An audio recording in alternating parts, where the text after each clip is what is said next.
Il existe une vérité universelle que nous ignorons souvent à nos dépens. Tout ce qui est forcé finit par s'altérer.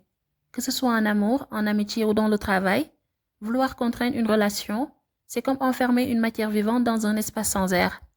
Elle ne grandit pas, elle stagne. Elle ne fleurit pas, elle fermente. Dans les récits les plus rares de la tradition, on nous enseigne que les intentions impures finissent toujours par trahir leur nature.